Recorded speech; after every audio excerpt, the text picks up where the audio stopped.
কাহিনী শুরু হয় জ্যাককে দিয়ে। একদিন সে হাঁটতে হাঁটতে হোঁচট খেয়ে পড়ে যায়, আর তার ফোন সোজা গিয়ে পড়ে হ্রদের পানিতে। যখন সে উঠে দাঁড়ায়, তার হাতে একটা আঁচড় লেগে যায়। কিন্তু তখনই কিছু অদ্ভুত ঘটে যায়। ফোনের স্ক্রিন পুরোপুরি ভেঙে গিয়েছিল, কিন্তু যতক্ষণে জ্যাক সেটি পানি থেকে ঝেড়ে ফেলে, ফোনটি একদম অক্ষত হয়ে যায়। আরও আশ্চর্যের বিষয় হলো, যখন সে বাড়ি ফিরে আসে, তার হাতের ক্ষতও আশ্চর্যজনকভাবে পুরোপুরি সেরে গিয়েছিল। সেখানেই জ্যাকের মাথায় আসে এক বড় চিন্তা। হয়তো এসব কিছু হ্রদের পানির শক্তির কারণেই ঘটছে, কারণ সেই একই পানি তার ক্ষত এবং তার ফোন দুটোকেই ঠিক করে দিয়েছে। সেই সন্ধ্যায় খাবার সময় অ্যাবার, তার বোন, ভুলবশত একটা প্লেট ফেলে দেয়। এটা দেখে জ্যাকের মাথায় নতুন এক আইডিয়া আসে। সে ঘরে থাকা সব ভাঙাচোরা জিনিসপত্র জড়ো করে ব্যাগে ভরে নিয়ে যায় হ্রদের দিকে। আর যখন ফিরে আসে, ব্যাগের ভেতরের সব পুরনো জিনিস জাদুর মতো একদম নতুন হয়ে গেছে। এখন জ্যাক পুরোপুরি নিশ্চিত হয়ে যায় এই হ্রদ সত্যিই কোনো অলৌকিক পানিতে ভরা। কিন্তু সেদিন রাতে যখন তার বাবা ঘুমাচ্ছিলেন, জ্যাক সিদ্ধান্ত নেয় আরও ভয়ঙ্কর এক পরীক্ষা করার। সে চুপি চুপি তার মায়ের অস্থির কলসটি নিয়ে হ্রদের দিকে রওনা হয়। তার জানা ছিল না অ্যাবার তাকে দেখে ফেলেছে এবং চুপি চুপি তার পেছন পেছন যাচ্ছে। যখন অ্যাবার হ্রদে পৌঁছায়, সে দেখে জ্যাক ব্যাগ থেকে একটা ডিব্বা বের করছে। তার ভাইকে তখন খুব আতঙ্কিত লাগছিল। ভালো করে খেয়াল করে অ্যাবার বুঝতে পারে ওটা আসলে তাদের মায়ের অস্থির কলস। জ্যাক হ্রদের পানি দিয়ে তার মাকে জীবিত করার চেষ্টা করতে চেয়েছিল। অ্যাবার এটা কিছুতেই বিশ্বাস করতে পারছিল না। সে জ্যাককে জিজ্ঞেস করল, তুমি মায়ের ডিব্বা এখানে কেন এনেছো? জ্যাক ভয় পেয়ে তাড়াতাড়ি মিথ্যে বলল, এটা ইয়ন নয়। কিন্তু অ্যাবার একটুও বিশ্বাস করল না। দুজনের মধ্যে তর্ক শুরু হয়ে গেল, আর সেই ঝগড়া ধাক্কাধাক্কিতে রূপ নিল। এই ধস্তাধস্তির সময় অ্যাবারের স্কেচবুক হ্রদের পানিতে পড়ে গেল। জ্যাক একটা লাঠি দিয়ে সেটা তুলেও আনলো, কিন্তু কঠিন গলায় অ্যাবারকে বলে দিল, আজ রাতের ব্যাপারটা কাউকে বলবে না। ঠিক তখনই হ্রদের ভেতর থেকে একটা বড় বুদবুদ উঠতে শুরু করলো। জ্যাক বুঝতে পারল হ্রদের পানি কোনো সাধারণ জিনিস নয়, কিছু অদ্ভুত এবং বিপজ্জনক কিছু ঘটছে। দুজন ভাই বোন ভয় পেয়ে সেখান থেকে দৌড়ে পালালো। অল্প কিছুক্ষণের মধ্যেই হ্রদের পানি ফুটতে শুরু করলো, যেন ভেতরে কিছু ভয়ঙ্কর সৃষ্টি হচ্ছে। বাবাকে লুকাতে তারা দুজন চুপি চুপি জানালা দিয়ে ঘরে ফিরে এলো। কিন্তু সকালে যখন জ্যাক ঘর থেকে বেরোচ্ছিল, অ্যাবার তাকে থামিয়ে দিল এবং এক ভয়ানক কথা বলল। তার স্কেচবুকের সব ড্রয়িংস হঠাৎ করেই উধাও হয়ে গিয়েছিল। জ্যাক প্রথমে হতবাক হয়ে গেল, কিন্তু তখনই জঙ্গলের দিক থেকে একটা ভয়ঙ্কর গর্জন শোনা গেল। মুহূর্তের মধ্যেই সে বুঝে গেল অ্যাবারের আঁকাগুলো হয়তো হ্রদই শুষে নিয়েছে। পরের সকালে তাদের বাবা ডাকলেন যেন বাচ্চারা বিছানা থেকে ওঠে। কিন্তু আশ্চর্যের বিষয় হল, জ্যাক আর অ্যাবার তো আগেই জেগেছিল। অ্যাবার ভয়ে আলমারির ভেতরে লুকিয়ে বসেছিল এবং বাইরে বেরোতে রাজি হচ্ছিল না। বাবা অবাক হয়ে জিজ্ঞেস করলেন, আসলে কি হচ্ছে? তখন অ্যাবার জানালো সে জানালার পাশে কেউ টোকা দেওয়ার শব্দ শুনেছে। বাবা তাকে শান্ত করে বললেন, হয়তো কোনো কাঠবিড়ালি হবে। কিন্তু যখন অ্যাবার জানালার ব্লাইন্ড তুলল, তখন দেখা গেল পুরো কাঁচটা হলুদ রঙে লেপা। বাবা চলে যেতেই অ্যাবার দৌড়ে গেল জ্যাকের কাছে এবং আগের রাতের সবকিছু জানতে চাইল। এই সময় তাদের বাবা ভাই বোনের কথা শুনে ফেললেন এবং জ্যাককে থামিয়ে দিলেন। তিনি বুঝতে পারছিলেন না তার সন্তানরা আসলে কি নিয়ে এত ভয় পাচ্ছে। তবুও একজন স্নেহশীল পিতা হিসেবে তিনি জ্যাকের কাছে ঝুঁকে সত্যিটা জানার চেষ্টা করলেন। অবশেষে জ্যাক তার বাবাকে সব খুলে বলল, হ্রদের রহস্য, অ্যাবারের আঁকা দানবগুলো আর তার ভয়। সে বলল, মা মারা যাওয়ার পর থেকে অ্যাবার মানসিকভাবে খুব অস্থির হয়ে পড়েছে। প্রায় সে তার স্কেচবুকে অদ্ভুত ও ভয়ঙ্কর দানবের ছবি আঁকে। জ্যাক ভয় পাচ্ছিল যদি হ্রদ সেই ছবিগুলো শুষে নেয়, তাহলে সেই দানবরা বাস্তবে জীবিত হয়ে সবাইকে আক্রমণ করবে। বাবা এটা শুনে প্রথমে স্তব্ধ হয়ে গেলেন, তারপর কড়া গলায় বললেন, তৎক্ষণাৎ গাড়িতে ওঠো। জ্যাক বুঝে গেল তার বাবা তার একটাও কথা বিশ্বাস করেননি। বাবা ছেলের মধ্যে মতভেদ তৈরি হলো, আর দুজনেই রাগ করে আলাদা হয়ে গেল। বাবা জ্যাক আর অ্যাবারকে স্কুলে নামিয়ে দিয়ে নিজে বাড়িতে ফিরে এলেন ভাঙাচোরা জিনিসপত্র গুছোতে। কিন্তু তখনই কিছু অদ্ভুত ঘটনা ঘটতে শুরু করল। অ্যাবারের ফেলে দেওয়া ভাঙা প্লেটটা হঠাৎ জাদুর মতো আবার ঠিক হয়ে গেল। ওদিকে জ্যাক আর অ্যাবার বসেছিল স্কুল বাসে। জ্যাকের মুখে চিন্তার ছাপ স্পষ্ট দেখা যাচ্ছিল। ঠিক তখনই অ্যাবার জানালা দিয়ে তাকিয়ে দেখল আকাশে ছোট ছোট তারার মতো আলো ভাসছে। হঠাৎ মাঠের দিক থেকে একটা বিশাল নীল হাত বেরিয়ে এলো। কয়েক মুহূর্তের মধ্যেই একটা বড় গোলাকার ভয়ঙ্কর দানব আকাশের দিকে উঠতে শুরু করলো। অ্যাবার চমকে উঠল, কারণ এটা ঠিক সেই দানব যেটা সে তার স্কেচবুকে এঁকেছিল। দানবটা দেখতে ছিল ভীষণ হিংস্র। স্কুল বাসের ড্রাইভার ভয় পেয়ে দ্রুত গতিতে বাস চালাতে লাগলো, কিন্তু রাগে উন্মত্ত দানবটি পেছন থেকে বাসটাকে তাড়া করতে লাগলো এবং শেষে জোরে ধাক্কা মেরে পুরো বাসটাকে ভুট্টা ক্ষেতের মধ্যে উল্টে দিল। ভালো হয়েছে যে চারপাশের ম্যাটগুলো বাফারের মতো কাজ করেছিল, তাই কোনো শিশুই গুরুতর আঘাত পায়নি। শুধু বাস চালক প্রচণ্ড ধাক্কায় শকে চলে গিয়েছিল আর কোনো প্রতিক্রিয়া দিতে পারছিল না। জ্যাক চারদিকে তাকিয়ে সবার অবস্থা দেখল। বাচ্চারা মোটামুটি ঠিক আছে, কিন্তু তখনই তারা টের পেল বাইরে সেই ভয়ঙ্কর দানবটি এখনো ঘাপটি মেনে তাদের অপেক্ষা করছে। বাস উল্টে যাওয়ার পর সবাই আতঙ্কে কাঁপছিল। হঠাৎ এক শিশু ভয় পেয়ে বাইরে বেরিয়ে গেল। জ্যাক তখন বুঝলো কিছু একটা করতে হবে, না হলে সবাই বিপদে পড়বে। সে জানতো এই দানবটা কোথা থেকে এসেছে, তাই তাড়াতাড়ি অ্যাবরের দিকে ফিরে জিজ্ঞেস করল, এই দানব থেকে মুক্তি পাওয়ার উপায় কি? অ্যাবর কিছুক্ষণ ভেবে বলল, হয়তো যদি তুমি ওকে গান শোনাও তাহলে ও ঘুমিয়ে পড়বে। জ্যাকের মাথায় সঙ্গে সঙ্গে একটা আইডিয়া এলো। সে তার ব্যাগের দিকে তাকালো এবং ভাবল, কেননা একটা লরি বাজিয়ে দেওয়া হয় যাতে দানবটা ঘুমিয়ে পড়ে। কিন্তু ঠিক তখনই পরিস্থিতি আরও ভয়াবহ হয়ে গেল। দানবটি তার লম্বা পিচ্ছিল সুরগুলো বাসের ভেতর ঢুকিয়ে বাচ্চাদের খুঁজতে লাগলো। বাচ্চারা চিৎকার করতে লাগলো, কেউ দরজার নিচে লুকালো, কেউ আসনে গুটিয়ে গেল। তখনই এক ছোট কালো চুলওয়ালা ছেলে তাড়াতাড়ি তার মোবাইল বের করে তাতে একটা লরি বাজিয়ে দিল। ধীরে ধীরে দানবটির বিশাল চোখ দুটো ভারী হয়ে এলো, তার গর্জন মৃদু হয়ে গেল, আর কিছুক্ষণের মধ্যেই সে মাটিতে পড়ে গেল, গভীর ঘুমে তলিয়ে গেল।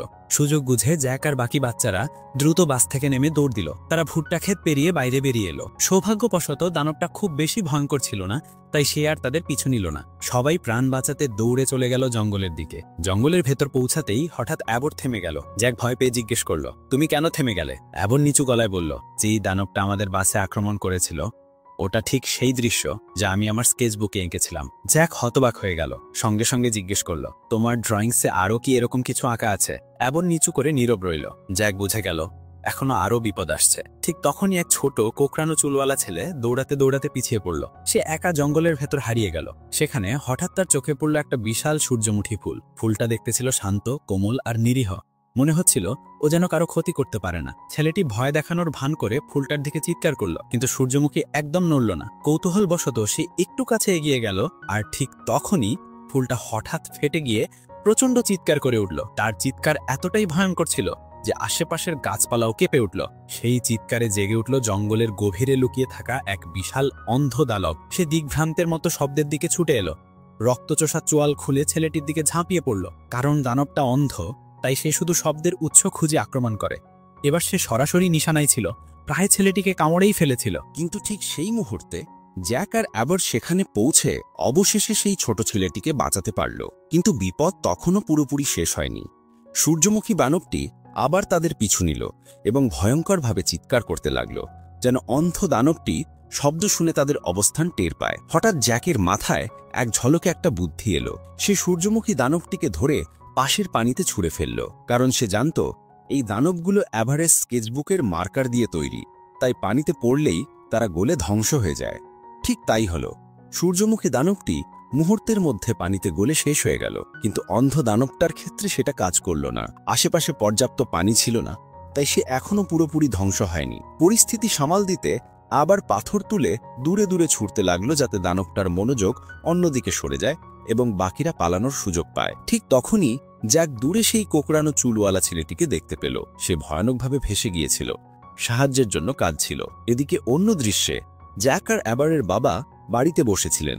তার দৃষ্টি আটকে ছিল সেই থালাবাটিগুলোর দিকে, যেগুলো রহস্যজনকভাবে নিজেরাই ঠিক হয়ে গিয়েছিল। তিনি তাকিয়েছিলেন বিশেষ করে একটা প্লেটের দিকে, যেটা সকালে ভাঙা ছিল আর এখন একেবারে নতুনের মতো নিখুঁত। ঠিক তখনই ফোন বেজে উঠল। বাবা চারদিকে খুঁজতে খুঁজতে দেখলেন ফোনটা ক্যাবিনেটের নিচে পড়ে আছে। তিনি সেটা তুলতেই চোখে পড়ল পাশে রাখা এক কাপ কফি, যেটা তিনি সকালে ব্যবহার করেছিলেন। কাপে কিছু লেগেছিল, একটা ছোট লাল বলের মতো জিনিস। ভালো করে তাকিয়ে দেখলেন সেটা আসলে একটা লাল মাকড়সা। তিনি ভয় পেয়ে সেটিকে হাতের চাপে মেরে ফেললেন। ঠিক তখনই আন্টি ঘরে ঢুকে এলেন, মুখে আতঙ্ক, হাতে ফোন। তিনি জানালেন স্কুল থেকে খবর এসেছে, পুলিশ দুর্ঘটনাগ্রস্ত স্কুল বাস খুঁজে পেয়েছে। এক মুহূর্ত সময় না নিয়ে বাবা আর আন্টি দুজনেই ছুটে গেলেন ঘটনাস্থলের দিকে। কিন্তু তারা পৌঁছানোর আগেই জ্যাক আর তার বন্ধুরা সেই জায়গা ছেড়ে অনেক দূরে চলে গিয়েছিল।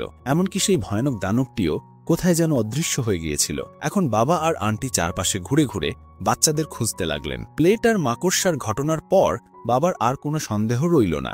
জ্যাক যা বলেছিল হ্রদ আর দানবদের ব্যাপারে সবই সত্যি। ঠিক তখন রাস্তার উপর দিয়ে হঠাৎ একটা ছোট প্রাণী দৌড়ে গেল, যার কারণে গাড়ি থামাতে হলো। দুজনেই গাড়ি থেকে নেমে চারপাশে খোঁজ নিতে লাগলেন, কিন্তু আশ্চর্যের বিষয় সেখানে কোনো প্রাণীর চিহ্নই পাওয়া গেল না। কিছু দূরে তারা ছোট ছোট অদ্ভুত চিহ্ন দেখতে পেলেন, যেন কোনো অচেনা প্রাণী মাটি খুঁড়ে গেছে। আর দূরে এক ঝলকের মতো দেখা গেল সেই কোঁকড়ানো চুলওয়ালা ছেলেটিকে। ঠিক তখনই তাদের গাড়ির ভেতরে একটা বিড়াল দেখা গেল। প্রথমে সেটিকে মিষ্টি সাধারণ এক পোষা বিড়ালের মতো লাগছিল, কিন্তু তার চেহারায় কিছু যেন অস্বাভাবিক ছিল। বাবা সঙ্গে সঙ্গে আন্টিকে থামিয়ে সতর্ক কণ্ঠে বললেন, এই বিড়ালটাকে ছোঁও না, এটা সাধারণ নয়। কিন্তু আন্টি হাসলেন, বললেন, আরে এটা তো শুধু একটা বিড়াল। আন্টি হেসে বললেন, ছোট্ট একটা বিড়ালের বাচ্চা কি বা ক্ষতি করতে পারে? কিন্তু কথাটা মুখ থেকে বেরোতেই সত্যিটা সামনে এলো। ওই বিড়াল হঠাৎ নিজের আসল রূপ দেখাতে লাগলো। তার শরীর ফেটে গিয়ে বেরিয়ে এলো মাকড়সার মতো 6টি ভয়ানক পা। বাইরে থেকে নিরীহ দেখানো সেই বিড়ালটি আসলে এক হিংস্র দানব। মুহূর্তের মধ্যে সে গাড়িটিকে জোরে উল্টে ফেলল, তারপর অন্ধকারের দিকে ছুটে পালিয়ে গেল। এখন বাবা আর আন্টির কাছে কোনো গাড়ি রইল না। বাধ্য হয়ে তারা দুজন পায়ে হেঁটে পথ চলা শুরু করলেন। কিছু দূর যেতেই দেখতে পেলেন পুরো শহরটাই এখন দুঃস্বপ্নে পরিণত হয়েছে। চারপাশে শুধু ভয়ানক সব জীবজন্তু, প্রতিটি কোণে যেন কোনো না কোনো অদ্ভুত দানব লুকিয়ে আছে। সবচেয়ে ভয়ঙ্কর বিষয় হলো এদের সবাই এখন মানুষদের আক্রমণ করতে শুরু করেছে। অন্যদিকে জ্যাক বুঝতে পারল এই দানবদের থামাতে হলে এবার কিছু একটা নতুন করতে হবে। তার মাথায় ঘুরতে লাগলো নিজের বলা কথাটা। সে তো একসময় বলেছিল একটা অস্ত্র তৈরি করবে, কিন্তু সমস্যা হলো এই দানবগুলো তৈরি অ্যাবের স্কেচবুক থেকে, যেখানে অ্যাবের সমস্ত ভয়, দুঃখ আর রাগ মিশে আছে। তাই এগুলোকে ধ্বংস করা মোটেও সহজ নয়। অনেক চিন্তাভাবনার পর জ্যাক নিজের আঁকাঝোঁকা শুরু করল। ঘন্টার পর ঘন্টা চেষ্টা করে সে তৈরি করল এক বিশেষ অস্ত্র, একটা লঞ্চার। দেখতে ঠিক যেন কোনো সায়েন্স ফিকশন সিনেমার বন্দুক।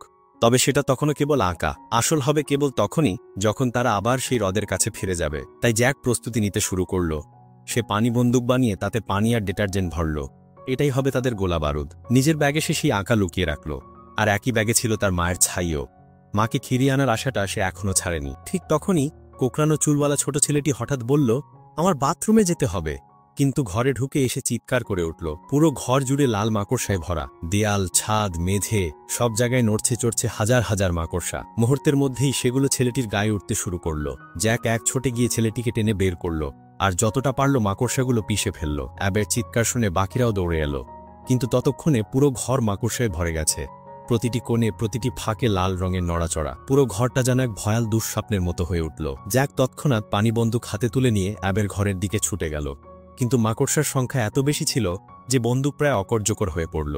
শেষমেশ জ্যাক, অ্যাবের আর কার্লি দৌড়ে বাথরুমে গিয়ে নিজেদের আটকে ফেলল।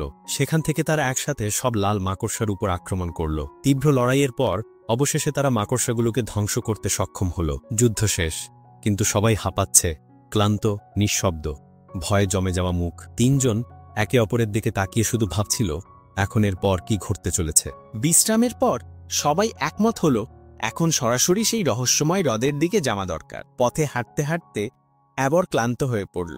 জ্যাক তাকে তুলে নেওয়ার সময় রাগে ফেটে পড়ে। তার কথাগুলো অ্যাবরের অন্তর পর্যন্ত আঘাত করল। অ্যাবর জ্যাককে কড়া সুরে জিজ্ঞেস করে, তুমি মায়ের ছাই কেন নিয়ে এসেছ? তুমি কি কোনো পাগলামি করতে যাচ্ছ?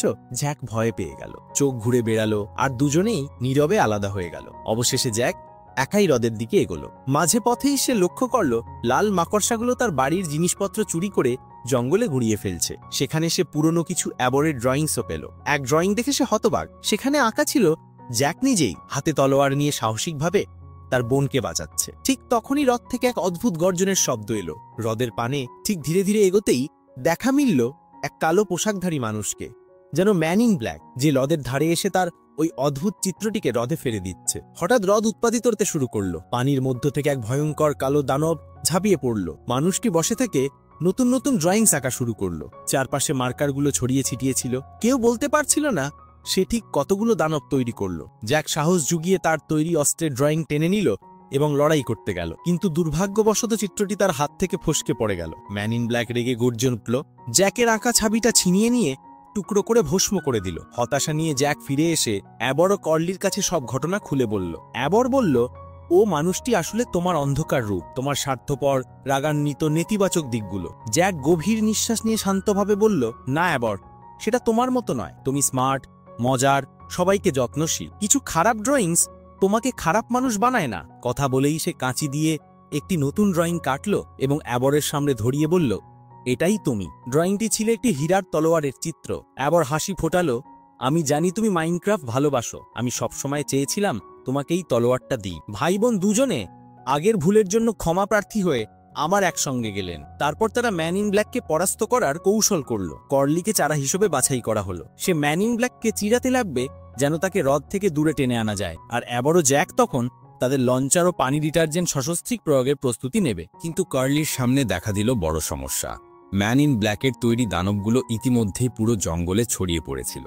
ভয়ে কাঁপতে থাকা কার্লি উল্টো দিকেই দৌড়ালো, আর তার পিছু নিল সেই ভয়ঙ্কর প্রাণীদের ভিড়। দূর থেকে জ্যাক আর অ্যাবর ভেবে নিল কার্লি হয়তো সফল হয়েছে, তাই তারা দ্রুত হ্রদের কাছে গিয়ে আবার তাদের অস্ত্র তৈরি করতে শুরু করলো। কিন্তু হঠাৎই এলো আসল ধাক্কা। ম্যান ইন ব্ল্যাক আসলে হ্রদ ছেড়ে যায়নি। জ্যাক রাগে ফুঁসে উঠে আগুন দিয়ে তাকে ভয় দেখানোর চেষ্টা করল, কিন্তু কোনো প্রভাবই হলো না। এমনকি তার মাথা জ্বালিয়ে দিলেও সে একটুও নড়ল না, যেন আগুনও তাকে স্পর্শ করতে পারে না। ম্যান ইন ব্ল্যাক যখন জ্যাককে শেষ করে দেওয়ার জন্য এগিয়ে আসছিল, ঠিক তখন অ্যাবর দ্রুত একটি নতুন ড্রয়িং বানিয়ে ফেলল। সেই চিত্র থেকে বেরিয়ে এলো কালো টেন্টাকেল, যা মুহূর্তেই ম্যান ইন ব্ল্যাককে শক্ত করে জড়িয়ে ধরল। এই সুযোগে জ্যাক তার হীরার তলোয়ারের চিত্রটিকে জীবন্ত করে তুলল এবং ভাই বোন মিলে শুরু করল এক ভয়ঙ্কর যুদ্ধ। অন্যদিকে কার্লি তখনও দানবদের মাঝে আটকে ছিল, প্রায় পরাজিত হওয়ার মুখে। ঠিক তখনই সময়মতো জ্যাকের বাবা ও আন্টি সেখানে পৌঁছে গেলেন। তারা প্রাণপণ লড়াই করে কার্লিকে বাঁচালেন আর অনেক দানবকে ধ্বংস করলেন। একই সময়ে জ্যাক ও অ্যাবরও একসাথে তাদের সমস্ত শক্তি দিয়ে ম্যান ইন ব্ল্যাককে চিরতরে পরাস্ত করল। লড়াই শেষে জ্যাক দৌড়ে হ্রদের কাছে পৌঁছে গেল। সেখানে পৌঁছে সে নিজের তৈরি সে অস্ত্রের ড্রয়িং হ্রদে ফেলে দিল। চিত্রটি পানিতে পড়তেই হঠাৎ সেটি জীবন্ত হয়ে উঠল। একটি আসল অস্ত্রে পরিণত হল। মুহূর্তে আকাশে আতশবাজির মতো আলো ছড়িয়ে পড়ল। লাল, কমলা, নীল, মনে হচ্ছিল যেন স্বপ্নের জগৎটা পৃথিবীতে নেমে এসেছে। কিন্তু এটি কেবল আলো ঝলক নয়, এটাই ছিল জ্যাকের তৈরি চূড়ান্ত অস্ত্র। আলো থেকে জন্ম নেয়া বিদ্যুৎ রেখাগুলো মাটির দিকে ছুটে এলো, যেন তাদের চোখ আছে আর তারা সরাসরি দানবদের লক্ষ্য করছে। মাটিতে দাঁড়ানো সব দানব কেঁপে উঠল, পালাতে চাইলেও পারল না। একে একে সব দানব সেই আলোয় বিলীন হয়ে গেল।